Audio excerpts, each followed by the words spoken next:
Sold as a wife for $4 to pay a debt, but the cowboy turned a forced marriage into freedom. Before we dive into the story, don't forget to like the video and tell us in the comments where you're watching from. The outskirts of Lone Mesa looked harsher than usual under the afternoon sun. Dust clung to every face and horse in the crowd, settling on jackets, boots, and the rough wooden rails of the auction corral. The place smelled of sweat, dry earth, and stale tobacco, normal for livestock trading, but today the tension in the air was different. Conversations dropped into low murmurs each time Mara Elson moved, as if the men watching were deciding what she might be worth. Mara stood in the center of the corral with her wrists tied in front of her. The rope wasn't tight, but its presence made her feel smaller than she wanted to be. She tried to keep her face controlled so she wouldn't show how much her hands trembled. She was 25, worn down by months of dealing with her stepbrother's choices, and her body carried the tired weight of someone who had been pushed into decisions she didn't want. Her stepbrother, Owen, leaned against the fence with the casual posture of a man who had already given up on her.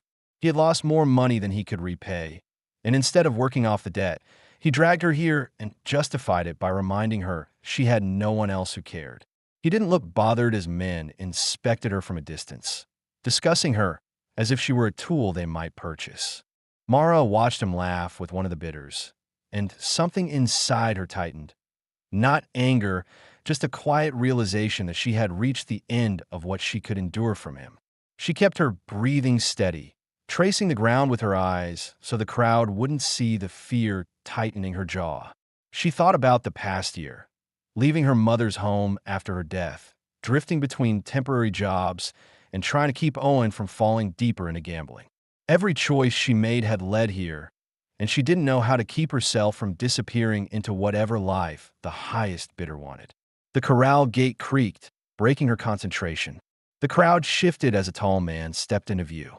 He looked different from the others, not hurried, not loud, not eager to bargain.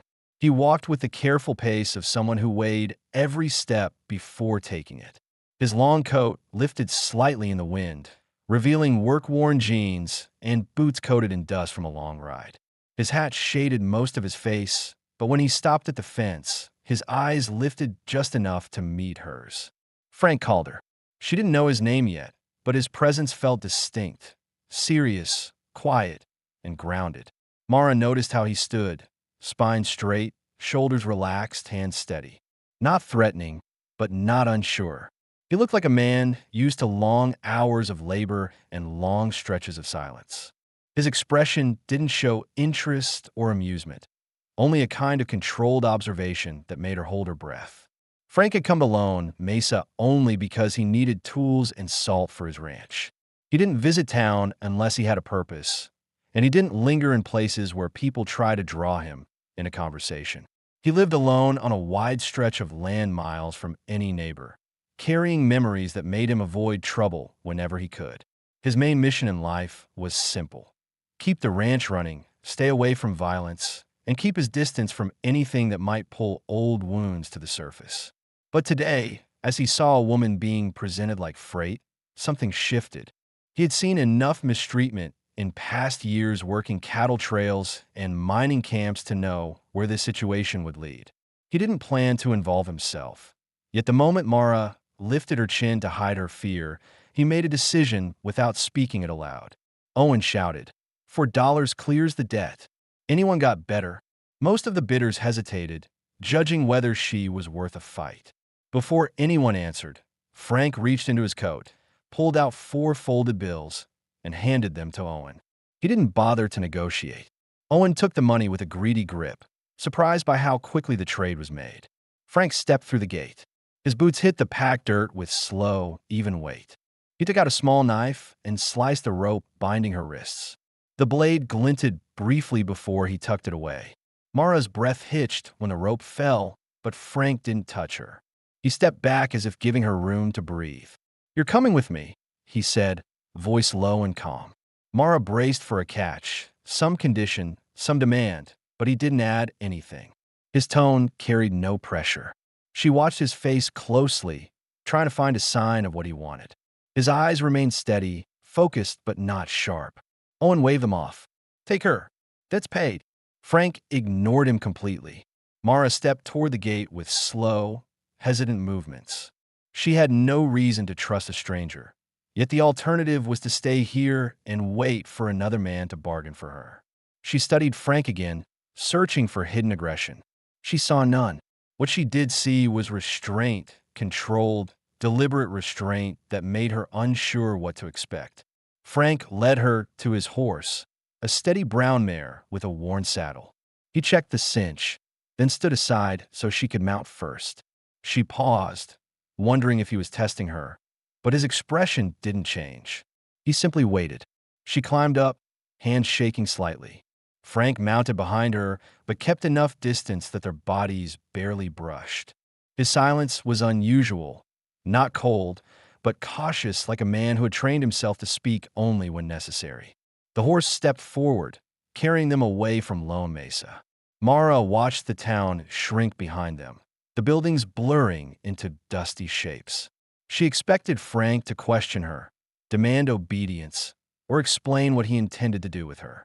But he kept his gaze forward, shoulders relaxed, guiding the mare with practiced movements. After several long minutes, he finally spoke. You'll get water when we stop. The simple statement surprised her. No ownership, no threat, just a practical offer. I can wait, she said softly. If you need something, say it. His voice carried a quiet firmness that didn't feel harsh. It felt like someone used to managing emergencies with calm commands. They rode across open plains stretching toward a distant ridge. The wind cooled as the sun dipped lower.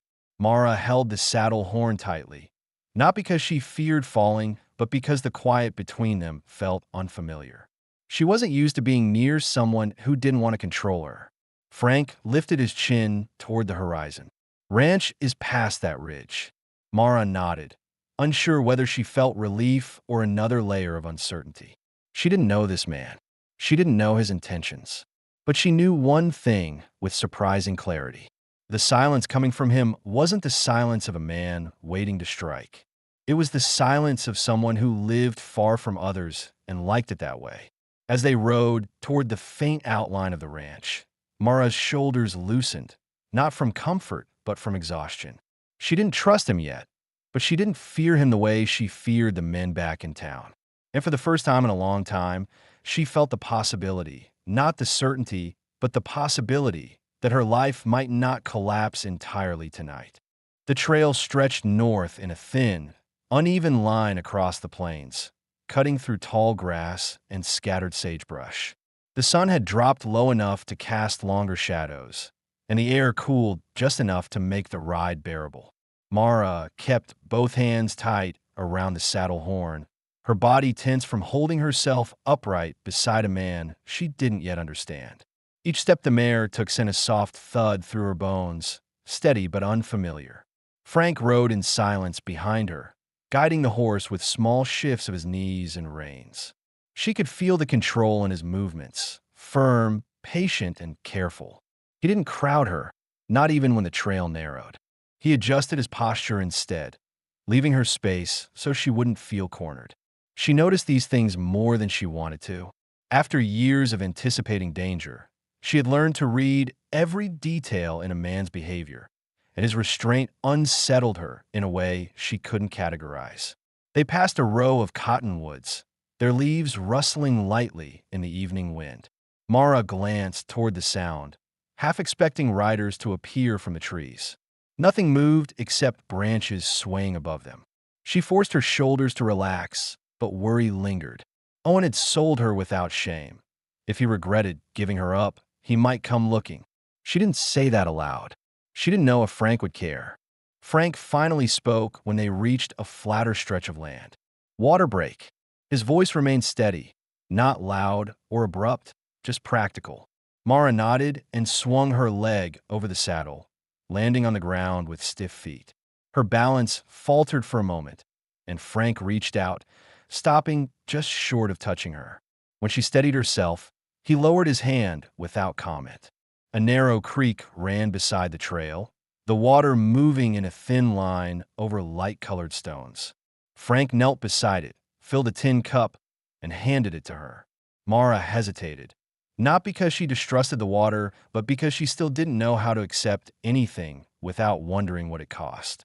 She studied his face for a sign of impatience or expectation, but his expression stayed calm and unreadable. She drank slowly. The water cooled her throat and eased some of the dryness caused by hours of tension. When she returned the cup, Frank rinsed it, placed it in his saddlebag, and scanned the horizon. "You hurt anywhere?" he asked. The question surprised her. Most men check the mare's condition before caring about who rode it.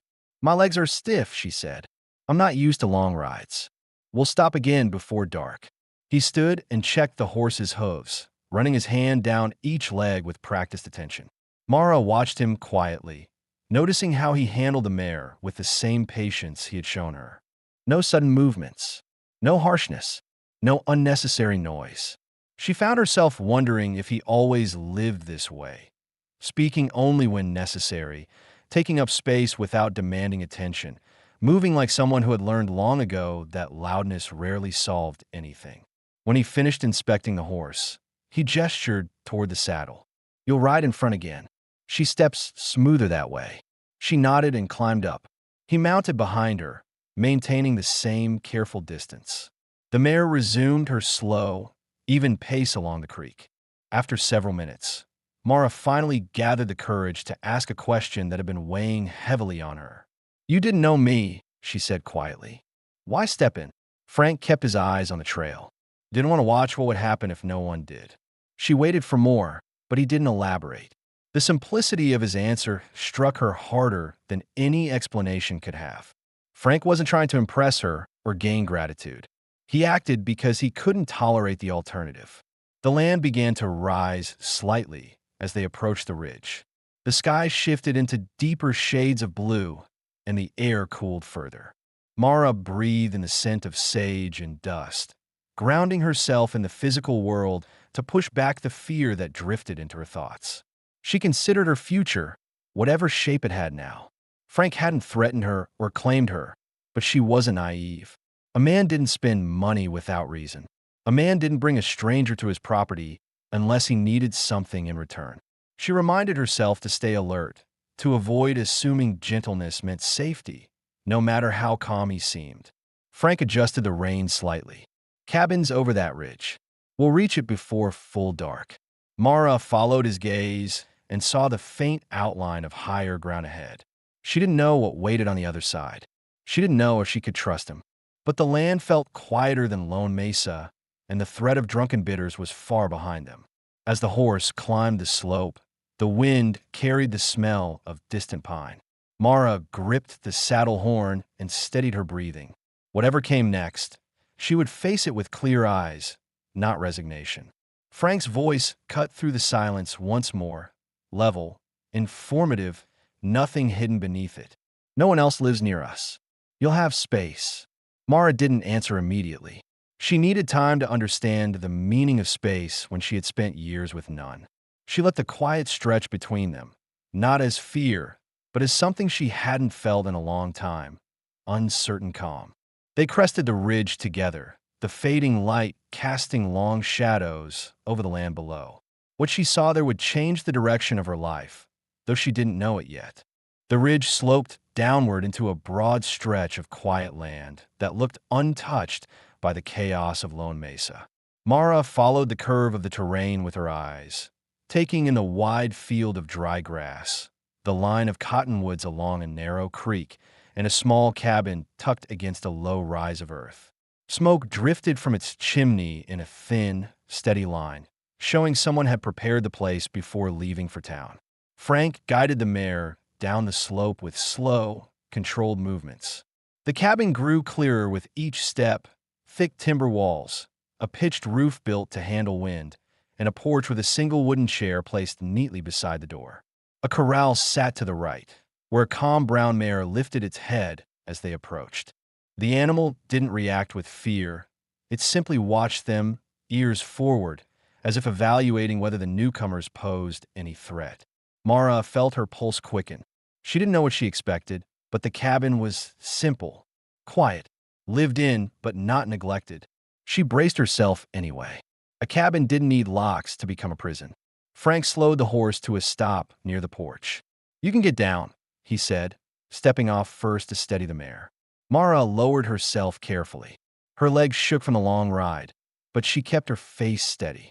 Frank took the reins and nodded toward the cabin. "Go ahead. Door isn't stuck." She hesitated at the threshold. Going inside felt like crossing into a place she couldn't leave, yet staying outside meant standing in the open with no direction. After a brief pause, she pushed the door open. The interior surprised her. It was small but orderly. A wooden table sat near the center with two chairs pushed neatly beneath it. A bed was positioned against the far wall, covered in folded blankets. Tools hung in precise rows, each one placed with purpose. The fireplace held faint embers, and a stack of split logs waited beside it. The room smelled faintly of pine and smoke, not sweat or alcohol or anything that indicated danger. For the first time since morning, Mara's shoulders loosened slightly. Frank stepped in after a moment, carrying an armful of firewood. He didn't close the door behind him. He let it stay open as he crossed the room. He set the wood down, worked the tinder with quiet efficiency, and coaxed a warm flame back to life. Mara watched his movements, each one steady, unhurried, and grounded. "You can take the bed," he said, adjusting the fire. "I'll use the chair." She blinked. "You don't have to do that." "I know," he replied without looking up. His tone wasn't defensive or emotional. It was simply factual, as if giving her the bed wasn't a gesture, just a decision he had already made. He hung his hat on a peg near the door, and for the first time she saw his full face in the firelight. His features were strong, but not harsh. Lines along his eyes suggested years of long work and little rest. His expression held no impatience, only a kind of quiet focus she didn't understand. Mara stepped farther into the room, unsure what to do with her hands. She scanned every detail, the small cupboard beside the stove, the simple plates stacked inside, the worn rug by the bed. She kept expecting a hidden threat, something out of place, some signal he wasn't what he seemed. Instead, she found nothing but a life built around work and solitude. Frank opened a small storage cabinet and set 2 tin plates on the table. "I'll fix something to eat," he said. "Sit if you want." The permission rather than command unsettled her. She sat slowly, feeling the chair's warmth from the fire. Her mind raced through possibilities. Why he bought her, what he expected, whether this calm was temporary. She had lived too long expecting the world to turn sharp without warning. Frank placed a pot over the fire, poured in water, and added dried vegetables and a small piece of salted meat. The smell eventually filled the room, simple but comforting. While it cooked, he checked the windows and adjusted the shutters. Not to lock her in, she realized, but to keep the wind from blowing smoke back into the room. Mara watched every move. Her heartbeat steadied with each detail she didn't expect. When a stew was ready, Frank set a bowl in front of her. He took his own bowl and sat across the table. He didn't stare at her. He didn't rush his food. He ate with slow, thoughtful bites, as someone who rarely shared meals. Mara lifted the spoon. The heat soothed her throat in a way she hadn't felt in months. She glanced at Frank. "Why does a man like you live out here alone?" He set his spoon down. "Grew up moving from job to job. Liked this land best. Built the cabin. Stayed." His answer gave no details, yet his voice carried a weight that hinted at years he didn't want to revisit. She considered her next question carefully. "And why bring me here?" He met her eyes for the first time since they sat down. His gaze was steady, not invasive. "Didn't want to leave you there. That's all. Enough reason for me." She didn't know how to respond. She expected ownership. She expected threats. She expected every version of control she had known. But this man sitting across from her, quiet, tired, firm, seemed to operate on rules she didn't recognize. He finished eating, stood, and placed his bowl near the wash basin. "You don't owe me anything," he said. "We'll figure out tomorrow when the day starts." He turned down the fire slightly, pulled a blanket over the chair he intended to sleep in, and checked the door, not locking it, just closing it against the cold. Mara looked at the bed, at the folded blankets, at the flicker of light on the walls. For the first time since her mother died, she would sleep without bracing for footsteps. She lay down cautiously, waiting for fear to return. But the cabin stayed quiet. Frank settled into the chair, his breathing slow and steady. Outside, the wind brushed against the eaves, carrying no threats, no voices calling her name. Inside, the room held only warmth, the faint crackle of fire, and the steady sound of a man who had saved her without demanding anything in return. It wasn't safety yet, but it was the first place that didn't feel like a trap. Mara woke before sunrise, unsure for a moment where she was. The cabin's quiet replaced the noise she usually braced for in unfamiliar rooms. No footsteps, no door slams, no muttering threats. Only a faint crackle from the last embers in the fireplace and the steady breathing of Frank asleep in the chair. He had kept his word. He hadn't moved closer during the night, hadn't hovered over her, hadn't watched her while she slept. His presence stayed contained in the space he chose, solid but not intrusive. She pushed the blanket back slowly, careful not to wake him. The wooden floor felt cool under her feet as she crossed to the basin and washed her face with the cold water left from the day before. Her reflection in the small, dented tin mirror showed a woman who looked tired but not hunted. That alone made her chest tighten with something close to relief. Frank stirred when she set the cloth down. He blinked once, adjusting to the dim light. "Morning," he said with the quiet tone of someone used to long days beginning early. "Morning," she replied, unsure how to behave around a man who didn't expect immediate obedience. He stood, stretching his back carefully before heading to the stove. He added wood, coaxed the fire to life, and set a tin pot of water on the grate. Mara watched him, noticing how he moved with certainty but not urgency. He didn't expect her to serve him. He didn't look to see whether she was preparing food. He simply handled what needed to be done. She stepped forward. "I could take over if you want." He glanced at her, not surprised by the offer. "If you're comfortable with it." Comfort, not duty, not obligation, not fear. She nodded and took the spoon from the counter. She added dried beans and a small amount of ground meal to the pot, stirring as the water warmed. Frank didn't hover or correct her. He used the time to pull on his coat and check the latch on the window. Every movement he made kept space between them, not out of avoidance, but respect. When the meal was ready, she served the bowls and placed one in front of him. He accepted it with a short nod and sat at the table. Mara took the other seat, her posture stiff at first. Eating across from someone was something she hadn't done without tension for years. They ate quietly. The silence wasn't uncomfortable. It felt like part of the place itself. After breakfast, Frank grabbed a bucket and gestured toward the door. "Need to check the mare? You can join if you want." She followed him outside. The air was crisp with morning chill, and the ground still carried marks from the wind the night before. The corral stood beside the barn, its rails straight and well-maintained. The mare greeted them with a gentle huff. Frank handed Mara the brush. "She's calm, just slow strokes along the neck and back." Mara approached the horse carefully, smoothing her hand along the animal's warm coat before beginning to brush. The mare leaned into the movement, as if grateful for attention. Mara felt her own breathing settle into a steady rhythm. While she worked, Frank checked the trough, repaired a loose rail, and spread fresh hay. He worked with quiet efficiency, no wasted movements. He didn't rush her or comment on her technique. Every action he took was measured, focused on the task rather than on her presence. When she finished brushing the mare, Frank looked over. "You did good." The simple acknowledgement hit harder than praise. It wasn't flattery, just truth stated plainly. They moved on to other chores.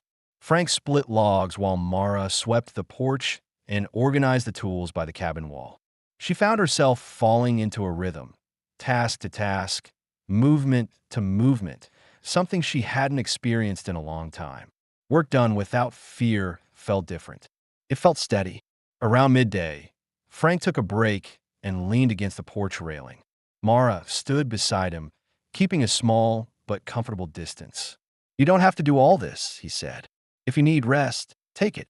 She looked out at the open land, the wide stretch of grass moving lightly in the breeze. "It's better to stay busy. Makes my mind quiet." He gave a slow nod, understanding more than he said. Same for me. The afternoon passed with more small tasks. Frank adjusted the barn door hinges while Mara organized the shelves inside the cabin. She noticed the orderliness of his supplies. Nothing fancy, everything functional.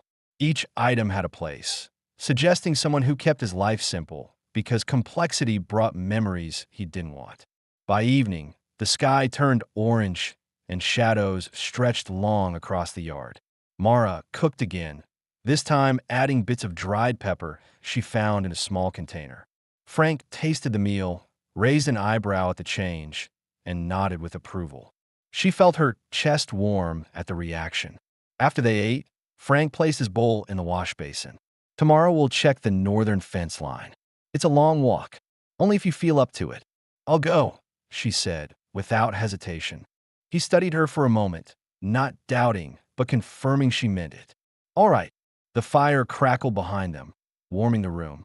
Frank pulled the blanket onto the chair again, readying his sleeping space. Mara watched him, realizing something important. He wasn't acting for a benefit. He was simply living the way he always had, quiet, deliberate, careful not to harm. That night, as she settled into the bed, she didn't wait for fear to return. She let the quiet settle over her, and for the first time, she felt a small shift inside her. Not safety yet, but something close. Something that hinted the cabin might become more than a refuge. It might become a place she could belong. The next morning began with a thin line of pale light slipping across the cabin floor. Mara awoke to the faint scrape of metal as Frank sharpened a small knife near the table. The sound was steady, controlled, not rushed or aggressive. She sat up slowly, brushing her hair back, and he stopped long enough to glance over his shoulder. You slept some, he said. His tone wasn't casual. It was observational, the way a man notes changes without prying. A little, she answered, pulling the blanket aside. Frank finished his task, wiped the blade clean, and set it in its sheath on the shelf. He handed her a cup of warm water he must have heated before she woke. Drink before we leave, he said. Fence line's a long walk. Mara wrapped her hands around the cup, letting the warmth steady her. She drank slowly and noticed Frank checking his coat pockets, twine, a folded cloth, a small tin of nails. He prepared for the day with quiet efficiency, the same kind of focus she had begun to recognize as his armor. They stepped outside into a cool morning. The sun was still low, casting long shadows across the yard. Frank secured the cabin door and nodded toward the narrow path leading north. Mara followed him, adjusting her pace to match his. The grass brushed softly against their boots, and a light breeze carried the scent of the creek. For a while, neither spoke. The silence wasn't uncomfortable, just practical. They needed breath for the distance. After they passed the first stretch of open land, Mara finally gathered the courage to speak about something she had been turning over in her mind. You haven't asked me anything about before, she said. Frank's pace slowed slightly, though he didn't stop walking. It's yours to say, he answered, not mine to pull out of you. His words sounded simple, but they struck deeper than he knew. She had spent years with men who treated her silence as an obstacle to break, not a boundary to respect. They reached the first fence post, one that leaned slightly to the left. Frank knelt, adjusted the base, and hammered the soil with a heavy stone. Mara held the rail steady as he worked. The teamwork came naturally, as if the past days had already built a rhythm between them. Once the post was straight again, Frank stood and brushed dirt from his hands. He looked at her with quiet expectation, not for answers, but for whatever she wanted to say next. She took a slow breath. He didn't drag me into that auction because of anything I did, she said. He did it because he lost too much money and thought I'd be easier to trade than working off the debt. Frank's jaw tightened, not with anger aimed at her, but with the kind a man feels when he sees something wrong and cannot undo it. He didn't interrupt. He didn't try to fix the moment. He let her speak. I kept thinking he'd stop before it went that far, she continued. But he never had any intention of protecting me. I was just a way out. Frank rested his hand lightly on a fence post, grounding himself. People like him don't care who they hurt.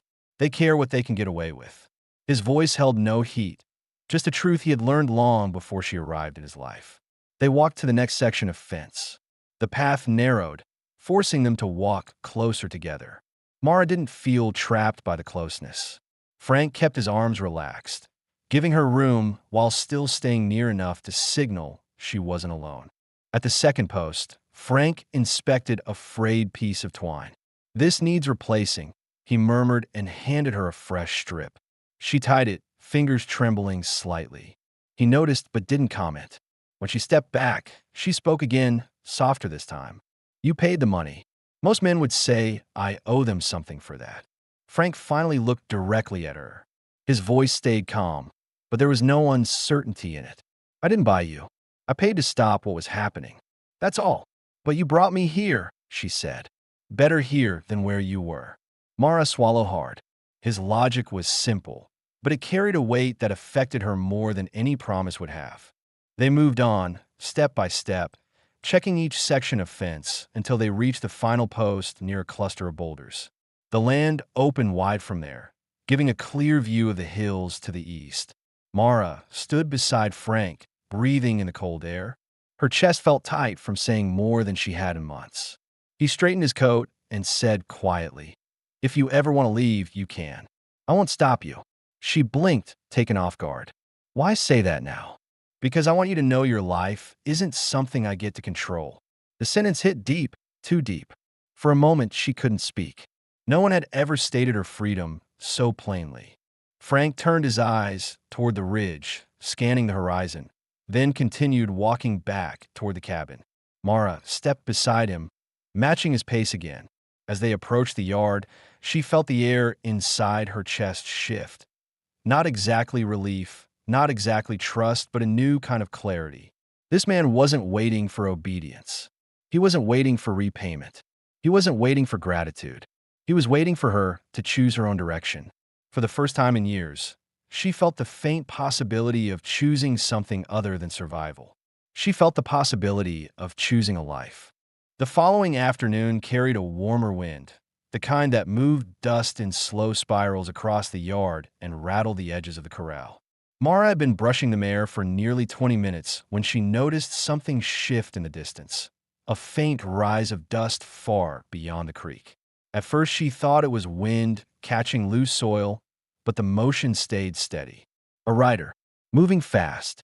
Her hand froze mid-stroke. The mare flicked an ear, sensing her tension. Frank stepped out of the barn at that exact moment, wiping his palms on a rag. He followed her line of sight, eyes narrowing slightly. He didn't need her to explain what she feared. The posture of her shoulders told him everything. "You know him?" he asked. She swallowed hard. "Owen doesn't leave things alone." Frank didn't sigh. He didn't curse. He simply folded the rag once, set it on a barrel, and walked toward the porch. His pace didn't quicken, but the calmness in it sharpened the air around them. Mara moved closer to the cabin without thinking, her instincts pulling her behind the only barrier available. The rider grew clearer, her stepbrother, hunched forward, gripping the reins tightly. His horse looked overworked, sweat soaking the neck. Owen slowed only when he reached the open yard, eyes flicking between Frank and Mara with something close to irritation rather than concern. He dismounted with a sloppy swing of his leg, nearly losing balance. "You think you could just take her?" he snapped, pointing toward Mara. That sale wasn't final. Frank stood on the porch step, one hand resting lightly on the railing. "You accepted the money," he said. His tone was even, not defensive. "You walked away. That doesn't mean she's yours," Owen spat. "She's my blood. I decide where she goes." Mara felt her lungs tighten. Owen's voice had always carried a threat under every sentence, and hearing it again dragged old tension back into her spine. She stepped behind Frank, not fully hidden, but shielded enough to steady herself. Frank didn't turn around. He didn't move toward his gun. He didn't raise his voice. "She's not property," he said quietly. "She stays because she wants to." Owen scoffed. "She doesn't get to choose." Frank stepped off the porch. His boots hit the ground with deliberate weight, closing the distance by only a few steps. He didn't show anger. He didn't show fear. He showed something more controlled. Resolve, plain and unmistakable. "You're not taking her," Frank said. Not now. Not later. Owen's jaw tightened, but he still tried to push forward. I'll take her by force if I have to. Frank finally adjusted his stance, shifting just slightly, enough to make his presence feel larger. He wasn't threatening violence, but the certainty in his posture made the risk clear. Get back on your horse, he said. Ride out. Don't bring trouble here. Owen looked between them, first at Frank's unwavering expression, then at Mara's steady gaze. Something in his confidence cracked. He pulled his coat straight, muttering under his breath, then grabbed the reins. This isn't finished, he said. Frank didn't flinch. It is. Owen mounted clumsily and turned his horse around. He cast one more angry look over his shoulder, then kicked the animal into a quick trot. Dust rose behind him as he rode away, shrinking into a speck against the open land. When he was finally gone, the yard went still again. Frank exhaled once, the only sign of tension he had allowed himself. Mara stepped forward, unsure whether to speak. He glanced at her, the calm in his eyes returning. You all right? He asked. She nodded, though her chest felt tight. I didn't think he'd come this soon. He won't try that again, Frank said.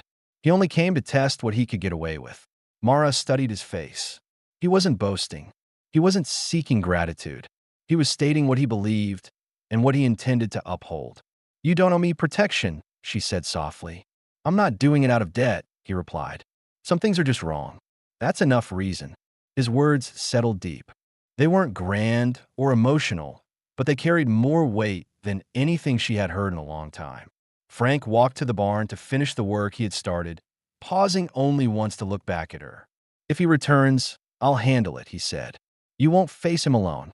Mara stood in the yard long after he stepped inside, her heartbeat slowly returning to a normal rhythm. She wasn't used to being defended without conditions. She wasn't used to someone standing between her and danger because they believed it was the right thing to do. The land around the cabin felt different now, not just quiet but protected. For the first time, she began to consider that staying here wasn't only about safety. It might be the beginning of belonging. The evening settled slowly over the ranch, stretching long shadows across the yard and softening the lines of the hills in the distance.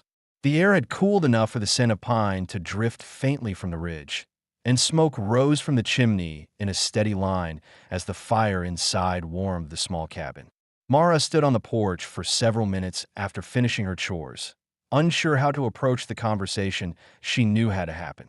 Frank was inside, stacking cut logs near the stove. His movements remained steady, but the set of his shoulders showed the weight of the day. The encounter with Owen hadn't shaken him in the obvious ways. No anger, no pacing, no restless gestures. But Mara could see the subtle tension in his jaw, the way he exhaled slower than usual. He wasn't afraid. He was thinking through every detail, planning for outcomes he didn't voice. She stepped into the cabin, closing the door quietly behind her. Frank glanced up, giving her a brief nod before returning to the final log. The firelight cast warm color across his face, softening the sharp angles. Mara felt her pulse quicken, not from fear, but from a strange mixture of gratitude and confusion. You don't have to worry about him tonight, Frank said, placing the last log in the basket. He won't come back in the dark. He's not that bold. That isn't what's keeping me up, she replied. He looked at her fully, waiting, not pushing, not assuming, just letting her decide what came next. Mara crossed the room slowly and sat at the table. I want to understand why you keep helping me, she said. Men don't do things like that without wanting something in return. Frank removed his coat, hung it on the peg beside the door, and pulled out the chair opposite her. He sat with careful posture, leaning his forearms lightly on the table. I'm not most men, he said calmly. That doesn't answer it. He considered this, then nodded once. Fair enough. Silence stretched between them, not uncomfortable but heavy with meaning. Mara watched him, try to read whether he was searching for the right words or deciding if he should speak at all. I've seen enough harm done to people who had no way to stop it, he said finally. I'm not letting that happen under my roof. That doesn't make me your responsibility.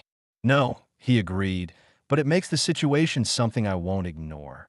She lowered her eyes to the table, tracing the faint grain lines with her fingertips. I don't understand why that matters to you. Frank didn't shift in his seat. Because nobody stepped in for my mother, he said. His voice held no tremble, no theatrics, just fact. She was stuck with a man who hit her every time he lost money or came home drunk. Nobody helped her. Not once. I swore I'd never stand by and watch something similar if I could stop it. His past wasn't something he wore on the surface, but now she could see how it shaped every controlled movement, every cautious silence, every deliberate choice he made. His restraint wasn't cold, it was learned. His calm wasn't attachment, it was survival. Mara's throat tightened. You don't think I'll cause you trouble? If trouble was my concern, I wouldn't have opened the gate for you, he said. I'm more interested in whether you feel like you can breathe here. That sentence made Mara's hands freeze against the table. No one had ever asked her that. Not directly, not indirectly, not even in implied form. Breath was something she'd learned to do quietly, carefully, so she wouldn't draw attention. The idea that someone cared whether she could breathe in peace pulled something deep inside her chest. I don't know how to answer that, she whispered. Then take your time. Frank stood, not dismissing her, just giving her space. He went to the stove, lifted the pot of leftover stew, and poured warm portions into 2 bowls. Mara watched this simple routine play out, his steady grip, the quiet clink of metal, the soft release of steam rising into the air. Each small detail grounded her in ways she didn't expect. He placed a bowl in front of her and sat again. They ate quietly for a few minutes. The fire crackled. The wind brushed against the shutters. Mara's thoughts churned with questions she had never dared to voice before, but one finally escaped. What happens now, she asked.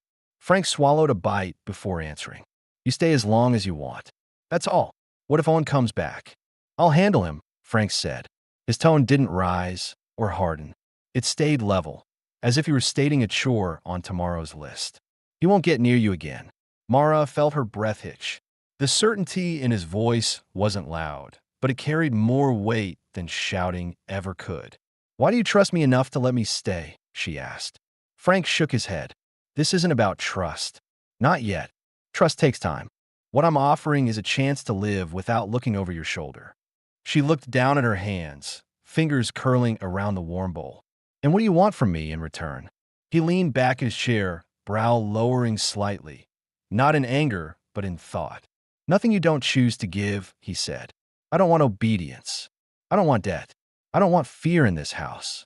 She stared at him, unsure if she should believe what she heard. Her whole life had taught her that every kindness carried a hidden hook. But Frank's face didn't shift, didn't falter, didn't reveal anything other than steady certainty. You're not here because I bought you, he continued. You're here because you needed somewhere else to go. If you decide to leave one day, I won't stop you. Mara's breath trembled at the thought. Leaving, staying, choices she had never owned. Do you want me to stay? She asked, voice barely above a whisper. Frank didn't look away. Only if it's what you want to. The sentence sat between them like an anchor. Heavy, honest, impossible to misinterpret. Mara felt the tension in her chest loosen in a way she hadn't expected. Something inside her settled. Not fully, not completely, but enough for the first root of calm to form. She pushed her bowl aside and rested her palms lightly on the table. I want to see what a life looks like without running. Frank nodded, slow and deliberate. Then you'll see it here. The fire glowed against the walls, casting steady light across the room. Outside, the wind shifted directions, brushing against the cabin in a quiet, passing sweep. Inside, something shifted too, something small but unmistakably real. Mara realized this wasn't a temporary stop. Not anymore. This was the first place where staying felt like a choice, not a sentence. And Frank understood that better than anyone. Morning settled over the ranch with a thin sheet of fog clinging to the ground, softening the edges of the corral and blurring the horizon. Mara stepped onto the porch wrapped in her shawl, feeling the cold bite through the thin fabric. Frank was already outside, carrying a bucket toward the barn with a steady pace. She watched him for a moment, taking in how naturally he moved across the yard, as if the land remembered him and adjusted around his steps. He glanced back when he heard the door close. You're up early. I couldn't sleep much. He nodded. Bad dreams or just thinking? Thinking, she replied. Mostly about yesterday. Frank didn't push for details. He simply set the bucket down by the trough and motioned for her to join him. She walked across the frosted grass, her boots crunching quietly beneath her feet. The smell of damp earth mixed with old hay drifted from the barn, and the mare inside gave a soft nicker as they approached. She remembers you, Frank said as he opened the stall. Mara brushed the mare's neck with gentle strokes, feeling the warmth of its coat spread into her hands. She had grown used to the animal's presence, the quiet acceptance it offered without question. Frank filled the trough, checked the feed, and inspected the stall door hinge with practiced eyes. You fix everything before it breaks, Mara said. Try to, he answered. Breaks cost more time. His response wasn't philosophical. It was practical, lived, and familiar. That was one of the things she had learned about Frank. He didn't say what he didn't mean, and he didn't mean what he didn't live. After tending the mare, they walked toward the creek. Overnight, moisture had gathered into small beads on the tall grass. Mara bent down, running her fingers lightly over the cool blades. She hadn't felt water like this in years, not water she didn't have to steal, bargain for, or fear losing. Frank pointed to the ridge. Fence needs checking again. Yesterday's wind might have loosened the top rails. Mara nodded, ready to help without being told how. The walk up the ridge had become familiar. They took the same path, stepping over the same rocks, brushing past the same low branches. But this morning felt different, quieter, heavier in a thoughtful way. The sun broke slowly through the fog, revealing the land in gradual layers. Mara's breath rose in small clouds, dissolving before the air warmed again. Does it ever get busy out here? She asked. Not unless trouble goes looking for a place to hide, he said. She shot him a quick look. Do you think Owen will come again? Frank lifted a fallen branch from the trail and tossed it aside. He rode off angry but not confident. Men like him act when they feel bold. Yesterday took that out of him for a while. And after a while, I'll be ready. Mara didn't press further. She trusted his assessment. Not because she believed him invincible, but because he never spoke carelessly. If he said he'd watch for danger, he would. When they reached the fence line, Frank crouched to examine a rail pushed slightly out of place. Wind did it, he said. Nothing more. Mara held the rail steady while he repositioned the post and hammered the soil firm with a flat stone. Their hands brushed once, brief, accidental, but enough for her breath to hitch. Frank didn't comment. He just adjusted his grip and kept working. After they finished repairing the section, Frank stood and scanned the horizon. Mara followed his gaze. The land stretched in every direction, wide, open, and quiet. She had lived most of her life wanting to escape enclosed rooms and controlling hands. Here, the sky alone felt like a shield. You thinking something? Frank asked. I'm trying to understand what you get out of all this, she said. All what? Helping me. Letting me stay. Fixing fences with someone who showed up with nothing but dust on her shoes. Frank rested his hands on his hips, considering her words with that steady seriousness he never faked. I don't need anything from you, he said. Not work, not debt, not thanks. Then what keeps me here? You. The single word landed heavier than she expected. He continued, voice even. You're not a burden. You're not trouble. You're a person who needed space to get her feet under her. The house feels less empty now. That's enough. Mara looked away toward the distant cottonwoods, her throat tight. She didn't know how to respond. Not because she didn't believe him, but because she did. They walked back toward the cabin in silence. When they reached the porch, Frank removed his gloves, brushing dirt off the palms. You hungry? He asked. Honestly, yes. I'll get something started. Inside, he prepared food while Mara swept the floor and straightened the blankets. She caught herself humming quietly, a habit she hadn't had since childhood. When she realized it, she stopped abruptly. You can keep going, Frank said without turning from the stove. Sounded nice. She felt heat rise in her cheeks. It's just something I used to do. Nothing wrong with that. He set a pot over the fire and handed her a knife to chop dried vegetables. They worked side by side, moving around each other without stumbling. At one point, she reached for salt at the same time he did. Their fingers touched lightly. This time, neither pulled away quickly. After the meal, Frank opened a narrow cabinet and retrieved a small wooden box. He placed it on the table, sliding it toward her. "You can use what you need from inside," he said. "Thread, needles, a bit of cloth. Figured you might want to fix your shawl." Mara opened the lid. The box held neatly arranged sewing tools, clean and well-kept. She lifted a spool of thread slowly, surprised at how carefully he had put the materials together. "You kept all this? Handy for fixing clothes," he said. "Or blankets, or whatever needs mending." She traced the edge of the box. "You trust me with it?"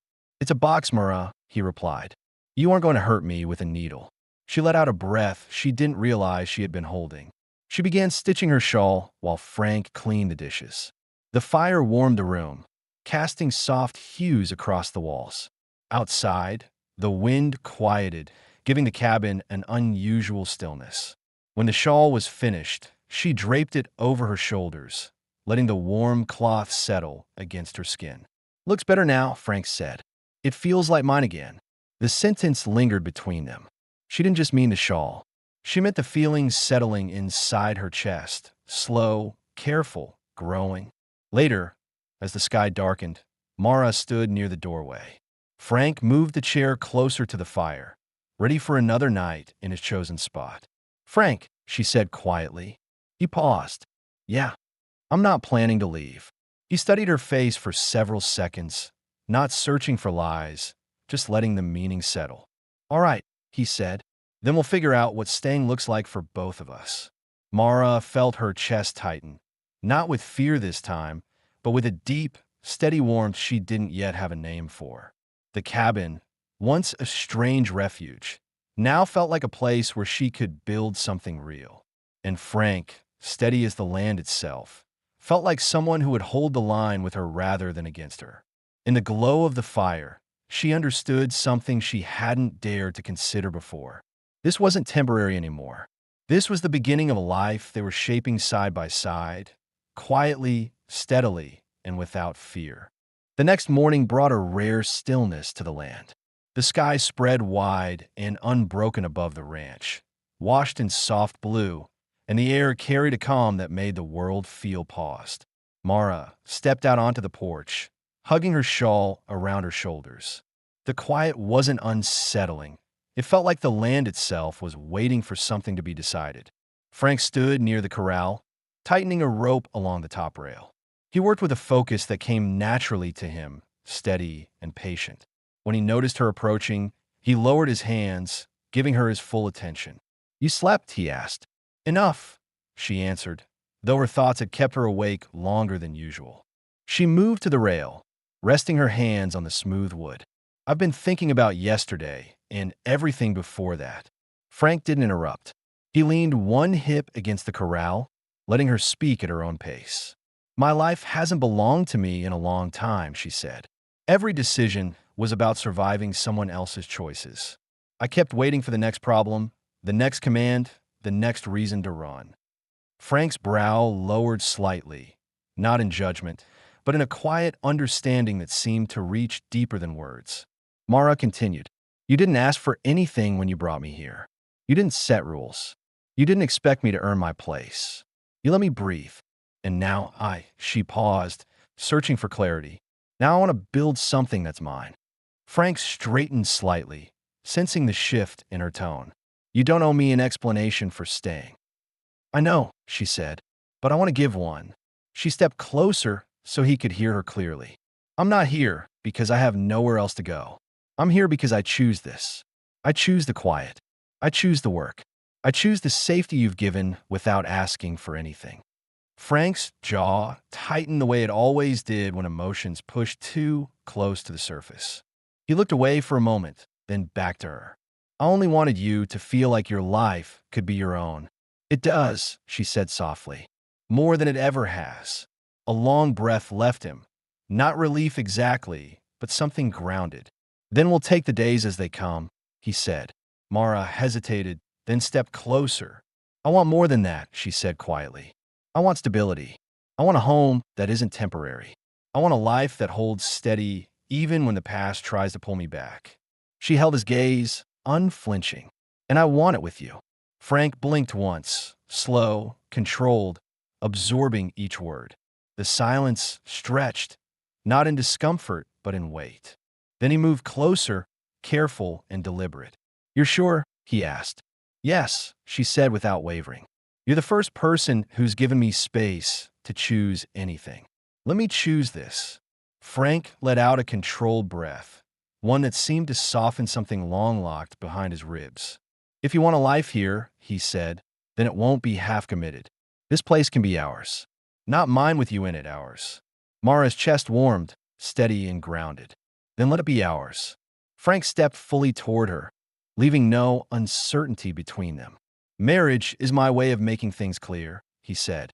"Not out of expectation, not out of obligation, but because it marks a life built together, not side by accident." Mara felt her throat tighten. "I want that," she said. "Not because you bought me, not because anyone expects it, but because you're the one place my life feels steady." Frank nodded, and there was a faint shift in his expression, something small, almost lost beneath the quiet strength he carried, but unmistakably warm. "Then we'll marry today," he said. "No fuss, no crowd, just a truth spoken plainly." A weight lifted from her shoulders, not a burden set aside, but the release that comes when every direction ahead finally feels safe. They prepared quietly. Frank changed into a clean shirt, plain but well kept, one she hadn't seen him wear before. Mara washed her face, combed her hair, and mended a tear in her dress with careful stitches. The simple act of preparing for the moment made everything feel more real. Frank tied the mare to the fence, not because they needed to ride anywhere, but because he wanted the animal to witness the ceremony, something he had never said but Mara understood. The mare had been the first living thing besides Frank to welcome her. They stood a few feet from the porch where the ground leveled and the morning light shone evenly across the yard. Frank positioned himself in front of her, his posture straight but not rigid. "You ready?" he asked. "More than ready," she said. Frank cleared his throat, searching for the right words. Not flowery phrases, not rehearsed vows, but something grounded in truth. "I don't give promises lightly," he began. "I've lived alone most of my life because I didn't know how to share a home without risking what I had left.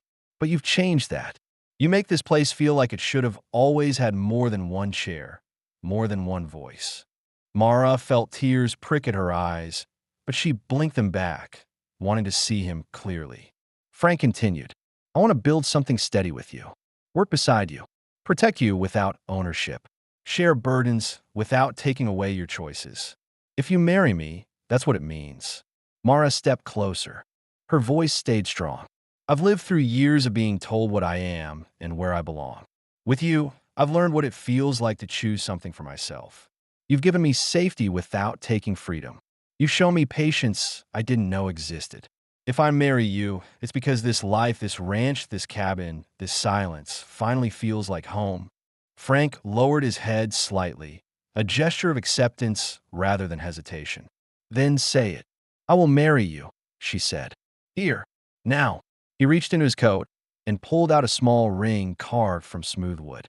Mara hadn't seen him make it, but she recognized the work, his precise hands shaping something meant to last. He slid it gently onto her finger. "This is yours," he said, "not a symbol of being taken, a symbol of choosing." Mara placed her hand over his chest, feeling the slow, steady beat beneath her palm. "Then this life is ours." The moment didn't need witnesses. It didn't need grand gestures. It was built from truth spoken plainly, exactly as he had promised. They spent the rest of the day settling into their decision as naturally as they had fallen into daily routines. Frank reinforced the barn door for winter. Mara organized the shelves inside the cabin, making room where she had once kept her belongings packed tight as if she might have to leave without warning. Now, there was no leaving. As the sun dipped behind the ridge, Frank stepped onto the porch and watched Mara light the oil lamp inside. The warm glow spread through the cabin, turning it into a place that looked lived in, not by one person, but by two. When Mara joined him outside, He reached for her hand without hesitation.